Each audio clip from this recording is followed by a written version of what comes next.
তার মধ্যে গ্যাস নাই বলে অনেক কষ্ট হয়ে যাচ্ছে, কি আর করা। এই যে দেখেন রাতের বেলা আমি এগুলা কলিজা গিলাগুলো এগুলো গিলা মানে হাড্ডি আছিল, এই গিলাগুলা পরিষ্কার করছি, যা পারতেছি না বলে। যেমন এগুলা চুলাতে লাগবে পরিষ্কার করতে, এগুলো করছি, এগুলো সিদ্ধ করলাম, যেতটুকু পারছি করছি। তারপরে এদিক দিয়ে আবার আমি মশলাগুলো তৈরি করে রাখছি, কারণ গ্যাসের এতটা সমস্যা। রাত্রের বেলা একদম মনে করেন একটা দিকে করে গ্যাস আসে, 2-3 ঘন্টা থাকে। ওই টাইমটাতে মানুষ যে কোনো মানুষই কোনো কাজ করতে পারে না, কী করব। তাই আমি মশলাটা একটু রেডি করলাম যাতে একটু সহজ হয়। আর এখন আমি রান্না করে ফেলতেছি সিলিন্ডারের মধ্যে। সিলিন্ডারে আসলে মানুষ যারা মধ্যবিত্ত ফ্যামিলিরা রাঁধতে অনেক হিমশিম খেয়ে ফেলতেছে, অনেক কষ্ট হয়ে যাচ্ছে। তারপর কি আর করবো, রান্না তো করতে হবে। তো আমি এখন রান্নাগুলো বসাই দিচ্ছি, সবগুলোই দিচ্ছি এখানে। মশলা আগে থেকে রেডি করাতে মনে করেন একটু গ্যাসটা একটু সাশ্রয় হওয়ার জন্য এগুলো রেডি। যে কোনো মানুষ মনে করে যে রান্না করাটা অনেক সহজ, কিন্তু বিশ্বাস রান্না করাতে কি পরিমাণ কষ্ট দেখতে পাচ্ছেন। সব রেডি করছি, রেডি করে এখন সব কিছু বসাই দিচ্ছি।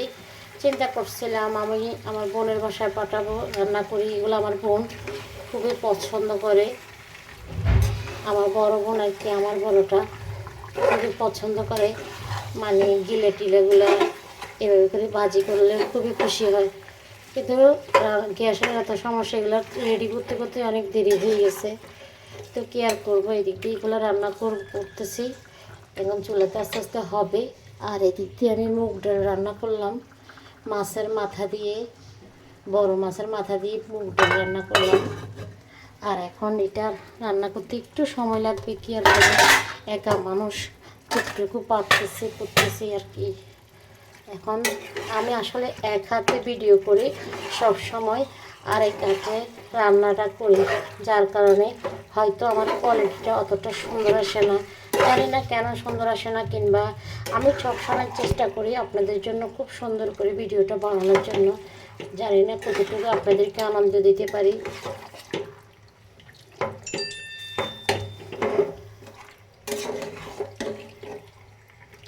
যে এগুলো হইতে একটু সময় লাগবে। চুলাটা এখন একটু বাড়াই দিতে। আর একটা জিনিস কি, লাইনের গ্যাসে যেরকম একটা তাপটা মানে যেরকম ভালো আসে, সিলিন্ডার গ্যাসে এতটা তাপ ভালো আসে না। আমি খুবই খেয়াল করলাম এই জিনিসগুলো। তো এখন ঢাকনা দিয়ে দিব, ঢাকনা দেওয়ার পরে আস্তে আস্তে ব্লকে চলে আসবে।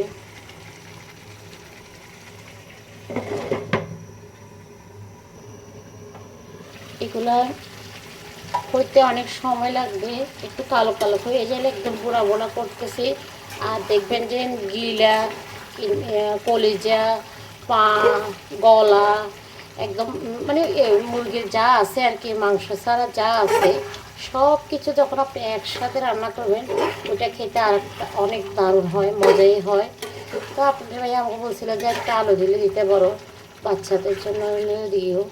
আমি দেখি যদি ভালো লাগে দিব, নয়তো দিব না, এতটুকু আর কি। তো কেমন হয়েছে অবশ্যই কমেন্টের মধ্যে জানাবেন।